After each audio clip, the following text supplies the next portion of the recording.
Hello বন্ধুরা, আনন্দ পাঠের পক্ষ থেকে সকলকে স্বাগত। নবম শ্রেণীর বাংলা সিলেবাসের অন্তর্গত লিও টলস্টয় রচিত গল্প ইলিয়াস আমার আজকের আলোচনার বিষয়। লেখক পরিচিতি ও উৎস সহ লাইন ধরে গল্পের বিস্তারিত ব্যাখ্যা থাকবে আজকের ভিডিওতে। সম্পূর্ণ গল্পটি দুটি পর্বে ভাগ করে আলোচনা করা হয়েছে। আজকে প্রথম পর্ব। আলোচনায় আসার আগে তোমাদের কাছে অনুরোধ রইল, তোমরা যারা চ্যানেলটি এখনো সাবস্ক্রাইব করোনি, তোমাদের যদি এই ধরনের আলোচনাগুলি ভালো লাগে এবং এরকম আলোচনা আরো বেশি করে পেতে চাও, তাহলে অবশ্যই লাইক, শেয়ার ও সাবস্ক্রাইব করে পাশে থেকো। চলে আসবো আজকের মূল আলোচনায়। প্রথমে লেখক পরিচিতি। বিশ্ববিখ্যাত রাশিয়ান লেখক লিও টলস্টয় 1828 খ্রিস্টাব্দে জন্মগ্রহণ করেন।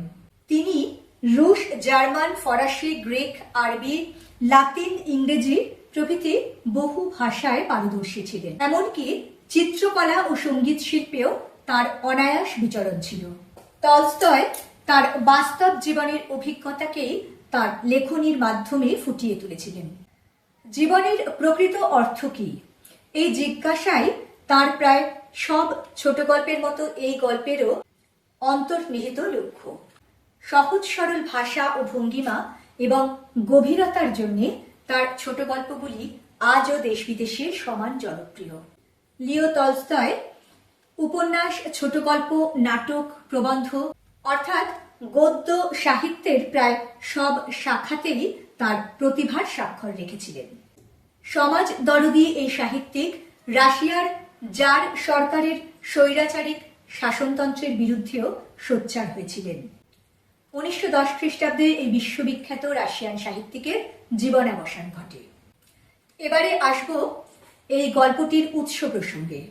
লিও টলস্টয় রচিত ইলিয়াস গল্পটি তার 23 টেলস নামক গল্প সংকলনটি থেকে গৃহীত হয়েছে। আর গল্পটি বাংলায় অনুবাদ করেছেন, অর্থাৎ যেটা আমরা আলোচনা করব তার অনুবাদ করেছেন মনীন্দ্র দত্ত। এবারে আমরা চলে আসব গল্পের লাইন ধরে পাঠ ও ব্যাখ্যায়। উফা প্রদেশে ইলিয়াস নামে একজন বাস্কির বাস করত। ইলিয়াসের বিয়ের 1 বছর পরে যখন তার বাবা মারা গেল, তখন সে না ধনী না দরিদ্র। 7টা ভুটুকি, 2টো গরু আর 20টা ভেড়া, এই তার যা কিছু বিষয় সম্পত্তি।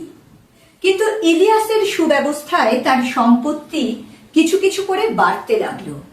সে আর তার স্ত্রী সকলের আগে ঘুম থেকে ওঠে আর সকলের পরে ঘুমোতে যায়। সকাল থেকে রাত পর্যন্ত কাজ করে, ফলে প্রতি বছরই তার অবস্থার উন্নতি হতে লাগলো। শুরুতেই বলা হচ্ছে উফা প্রদেশে ইলিয়াস নামে একজন বাস্কির বাস করত। বুঝতে কোনো অসুবিধে নেই যে এই নাম চরিত্র ইলিয়াসই হলো গল্পের নায়ক। সে বাস্কি জনগোষ্ঠীভুক্ত। এই বাস্কি হলো তুর্কিদের একটি জনগোষ্ঠী। ইউরোপ ও এশিয়ার সংযোগস্থলে পর্বতমালার দুপাশের এলাকায় এই জনগোষ্ঠীর বসবাস ছিল। এরা মূলত মুসলিম সম্প্রদায়ভুক্ত। ঘোড়া, ভেড়া, গরু, মোষ প্রভৃতি গৃহপালিত গবাদি পশু থেকে উৎপন্ন দুধ, কুমিজ, মাংস, চামড়া ইত্যাদি বিক্রি করাই ছিল এদের জীবিকা। এই উফা প্রদেশ, যা 15 শতকের মাঝামাঝি রুশদের দখলে চলে যায় এবং বাস্কিয়রা রুশ সাম্রাজ্যের অধীনস্থ হয়, সেই উফা প্রদেশের বাস্কি জনগোষ্ঠীরই একজন ব্যক্তি হলেন এই ইলিয়াস।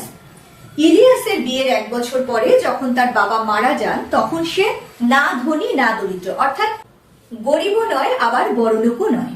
যেহেতু পশুপালন এদের প্রধান জীবিকা ছিল, সুতরাং তাদের আর্থিক অবস্থা নির্ভর করত কার কাছে কত পশু রয়েছে, এই ধরনের গৃহপালিত পশু।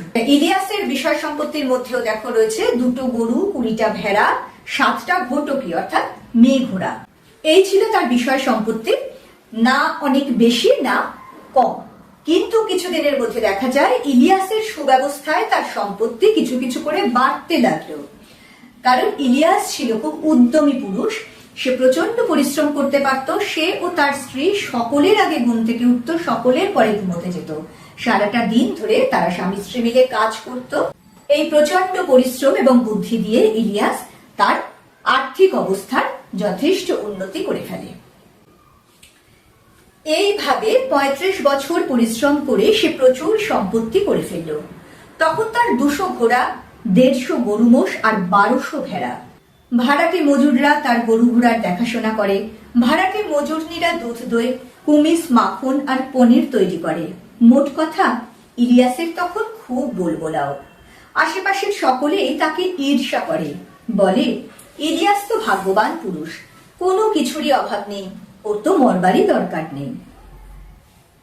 একটা আধটা বছর নয়, এইভাবে দীর্ঘ ৩৫ বছরের পরিশ্রমের ফলে ইলিয়াস বিপুল সম্পত্তির অধিকারী হয় এবং একই নিয়মে সম্পত্তির সীমারেখা নির্ধারিত হতো, কত পশুর সে করতে পেরেছে। দেখা গেল তার ৩৫ বছরে ২০০ ঘোড়া, ১৫০ গরু মোষ আর ১২০০ ভেড়া রয়েছে। স্বাভাবিকভাবে তার বাড়িতেও প্রচুর এবার কাজের লোক নিযুক্ত করতে হয়েছে, অর্থাৎ তার এখন অবস্থা খুবই ভালো। এখানে বলা হচ্ছে ইলিয়াসের তখন খুব বলবোলাও। আসলে এই বলবোলাও কথাটি বোঝাচ্ছে খুব রমরমা, মানে একদম ইলিয়াসের দারুণ অবস্থা, ইলিয়াসের পারিবারিক বা আর্থিক অবস্থা ভীষণ রকম ভালো হয়ে গেছে, তার এখন রমরমা, তাকেই বোঝানো হচ্ছে এই কথার মধ্যে দিয়ে।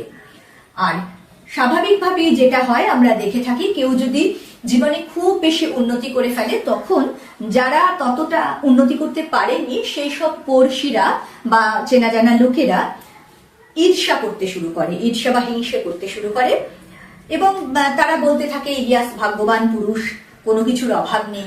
দেখো, ইলিয়াস যে এতখানি পরিশ্রম করে এবং নিজের বুদ্ধির জোরে এত বছর ধরে চেষ্টা চালিয়ে গিয়ে এরকম নিজের অবস্থার উন্নতি করেছে, সেটা কিন্তু তাদের কাছে খুব একটা গুরুত্বপূর্ণ বিষয় নয়, বরং তার এই বিরাট যে অবস্থার পরিবর্তন তাকে ভাগ্যের ওপরে তারা ছেড়ে দিয়েছে। তারা বলছে ভাগ্যবান পুরুষ।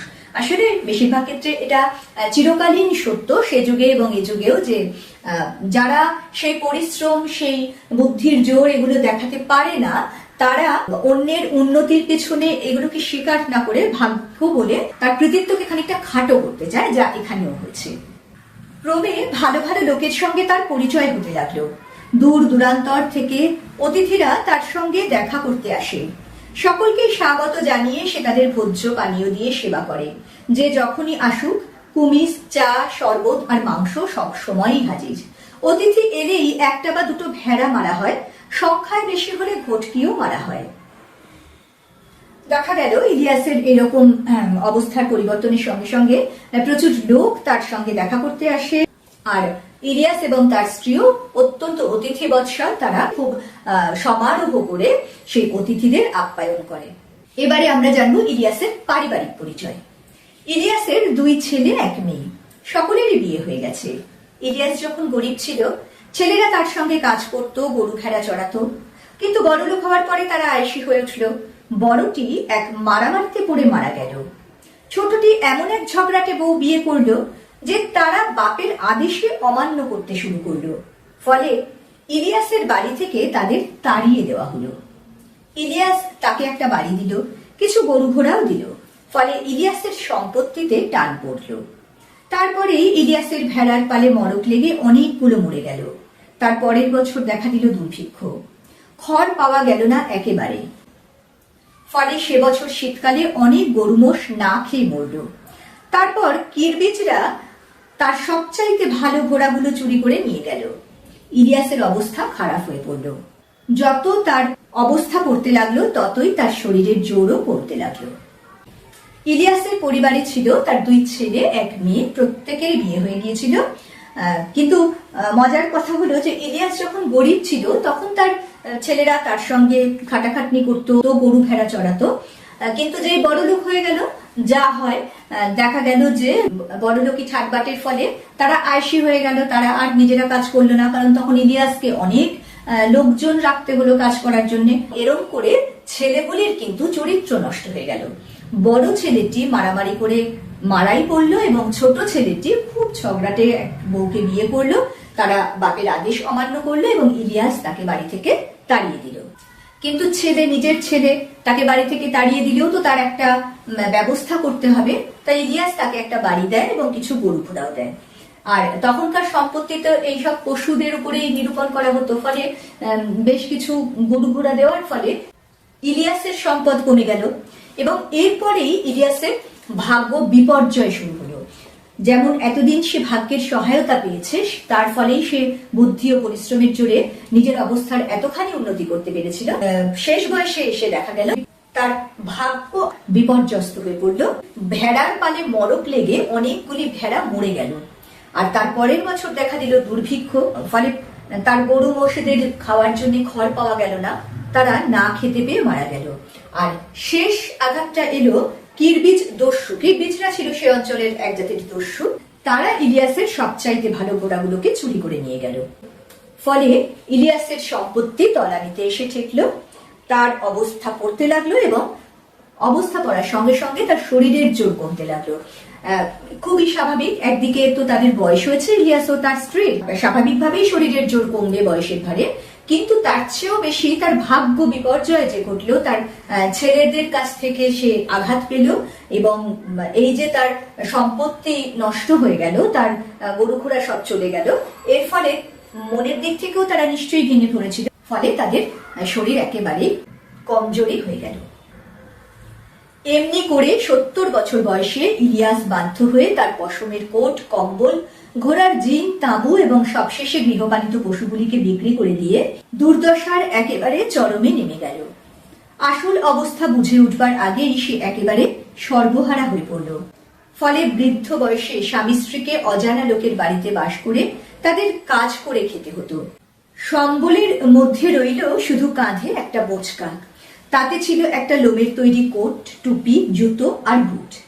আর তার বৃদ্ধা স্ত্রী শামসেমাগি। বিতাড়িত পুত্র অনেক দূর দেশে চলে গেছে, মেয়েটিও মারা গেছে। বৃদ্ধ দম্পতিকে সাহায্য করবার তখন কেউ নেই। দেখা গেল অবস্থা খারাপ হতে হতে 70 বছর বয়সে ইলিয়াসের দুর্দশা একদম চরমে পৌঁছল। যেটুকু যা বাকি সম্বল ছিল, তার পশমের কোট, কম্বল, ঘোড়ার চিন, তাঁবু এবং গৃহপালিত পশুগুলিকে বিক্রি করে দিয়ে তারা স্বামী স্ত্রীতে মিলে লোকের বাড়ি বাড়ি কাজ করে খেতে লাগলো। বুঝতেই পারছো বৃদ্ধ বয়সে কিরকম অভাবের মধ্যে তাদের পড়তে হলো। যার বাড়িতে একদিন এত লোক কাজ করেছে, এত লোক অতিথি হিসেবে এসে খাওয়া দাওয়া করেছে, তাকে এখন লোকের বাড়ি বাড়ি কাজ করে খাবার জোগাড় করতে হচ্ছে এবং শুধু একটা কোট, একটা বুট, টুপি, জুতো, এইটুকুই তার সম্বল রইল। আর তার সঙ্গে কে রয়ে গেল? তার বৃদ্ধা স্ত্রী, যার নাম ছিল শামসেমাগি। আর ইলিয়াসের ওই বৃদ্ধা স্ত্রী ছাড়া কিন্তু আর কেউ রইল না, কারণ তার 2 ছেলে 1 মেয়ে, তার মধ্যে তার বড় ছেলে এবং মেয়েটি মারা গেছে, আর ছোট ছেলেটি এত দূরে চলে গেছে যে কে সাহায্য করার মতন আর কেউ রইল না। মোহাম্মদ শাহ নামে এক প্রতিবেশীর করুণা হলো বুড়ো বুড়ির জন্য। সে নিজে ধনীও নয়, গরিবও নয়, তবে থাকতো সুখে, আর লোকও ভালো। ইলিয়াসের অতিথি বৎসলতার কথা স্মরণ করে তার খুব দুঃখ হলো। বলল, ইলিয়াস, তুমি আমার বাড়ি এসে আমার সঙ্গে থাকো, বুড়িকেও নিয়ে এসো। যতটা ক্ষমতায় কুলোয় গ্রীষ্মে আমার তরমুজের খেতে কাজ করবে, আর শীতকালে গরু ঘোড়াগুলোকে খাওয়াবে। শামসেমাগিও ঘটকিগুলোকে দুইতে পারবে, কুমিজ তৈরি করতে পারবে। আমি তোমাদের দুজনেরই খাওয়া পড়া দেব। এছাড়া যদি কখনো কিছু লাগে বলবে, তাও দেব। তাদের যখন এরকম অবস্থা, তখন তাদের এক সহৃদয় প্রতিবেশী, যার নাম মোহাম্মদ শাহ, তার খুব করুণা হলো বুড়ো বুড়ির জন্য। তার অবস্থা খুব ভালো ছিল না, আবার খারাপও ছিল না, কিন্তু সে মানুষটা সুখী ছিল এবং ভালো মানুষ ছিল। ফলে সে ইলিয়াসকে প্রস্তাব দিল যে তাদের বাড়িতে এসে তার সঙ্গে থাকার এবং তার তরমুজের খেতে কাজ করার, তার গরু ঘোড়াগুলোকে দেখাশোনা করার, আর শামসেমাগিও তার ঘটকিগুলোকে ধুইতে পারবে, কুমিজ তৈরি করতে পারবে, ইত্যাদি কাজ করবে। তার বদলে তিনি ইলিয়াস ও তার স্ত্রীর খাওয়া পড়ার দায়িত্ব নিলেন। বোঝাই যাচ্ছে মোহাম্মদ শাহ একজন ভালো লোক এবং অতীতে ইলিয়াসের অতিথি বৎসলতার কথা স্মরণ করে তাদের জন্য তার খুব দুঃখ হয়েছিল। এই কারণেই সে ইলিয়াসদের তার বাড়িতে এসে থাকতে বলে। ইলিয়াস প্রতিবেশীকে ধন্যবাদ দিল। সে আর তার স্ত্রী মোহাম্মদ শাহর বাড়িতে ভাড়াটে মজুরের মতো কাজ করে খেতে লাগলো। প্রথমে বেশ কষ্ট হতো, কিন্তু ক্রমে ক্রমে সব সয়ে গেল। যতটা পারত কাজ করত আর থাকত। বুড়ো বুড়িকে রেখে মোহাম্মদ শাহরও লাভ হলো, কারণ নিজেরা একদিন মনিব ছিল বলে সব কাজই তারা ভালোভাবে করতে পারত। তাছাড়া তারা অলস নয়, সাধ্যমতো কাজকর্ম করত। তবু এই সম্পন্ন মানুষ দুটির দুরবস্থা দেখে মোহাম্মদ শাহর দুঃখ হতো। স্বাভাবিকভাবেই ইলিয়াস প্রতিবেশী মোহাম্মদ শাহর এই প্রস্তাবে রাজি হয়ে গেল, কারণ লোকের বাড়ি বাড়ি ঘুরে কাজ করে খাবার চাইতে এটা তাদের কাছে একটা ভালো বন্দোবস্ত। তারা মোহাম্মদ শাহর বাড়িতে এসে উঠলো, কাজকর্ম করতো ভাড়াটে মজুরের মতো। প্রথম দিকে খুব কষ্ট হতো, কারণ যাদের এতটা অবস্থা ভালো ছিল এক সময়, যাদের বাড়িতেই প্রচুর লোক কাজ করে খেয়েছে, তাদেরকে এরকম লোকের বাড়িতে মজুরের মতো কাজ করে খেতে হচ্ছে। প্রথম দিকে সেটা একটু কষ্টকর, তার উপরে তাদের বয়স হয়ে গেছে, একটু খাটাখাটনি করতেও নিশ্চয়ই কষ্ট হয়েছিল, কিন্তু ধীরে ধীরে সব সয়ে যেত। আর যেহেতু ইলিয়াস এবং তার স্ত্রী দুজনেই সৎ ভালো মানুষ ছিলেন, ফলে তারা কাজে ফাঁকি দিত না, তারা যতটা পারত সাধ্যমতো কাজ করত। এর ফলে দুই তরফে লাভ হলো। মোহাম্মদ শাহর লাভ হলো এইভাবে যে, যেহেতু ইলিয়াসরা নিজেরা একসময় মনিব ছিল, তারা এইসব পশুর দেখাশোনা বা অন্যান্য কাজ খুব ভালোভাবেই করতো, এবং ভালো মানুষ বলে তারা বৃদ্ধ বয়সেও কাজে কোনো রকম ফাঁকি না দিয়ে যতটা সম্ভব কাজ করে দেওয়ার চেষ্টা করত। উভয় পক্ষের মধ্যেই বোঝা যাচ্ছে একটা ভালো সম্পর্ক তৈরি হলো এবং পরস্পরের দ্বারা লাভবান হলো।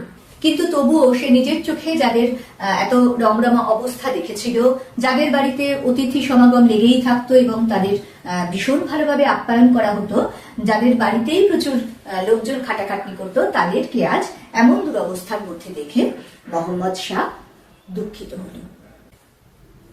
আজকে আমরা এই অবধি পড়ব, পরের পর্বে আমরা এর শেষ অংশ বা বাকি অংশটুকু জানব।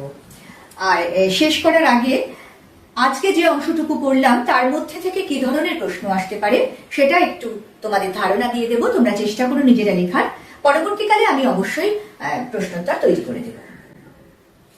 দেখো, এখান থেকে প্রশ্ন আসতে পারে, ইলিয়াস কোথায় বাস করত, সে কোন জনগোষ্ঠীর মানুষ ছিল, যখন তার বাবা মারা যায় তখন তার বিষয় সম্পত্তি বলতে কি ছিল, এবং পরবর্তীকালে সে নিজের চেষ্টায় সেই বিষয় সম্পত্তির কতটা বাড়িয়ে তুলেছিল, এগুলো প্রশ্ন আসতে পারে। এখান থেকে বড় প্রশ্ন এভাবে আসতে পারে যে, পরিশ্রম ও বুদ্ধির জোরে ইলিয়াস কিভাবে তার অবস্থার পরিবর্তন করে ফেলেছিল।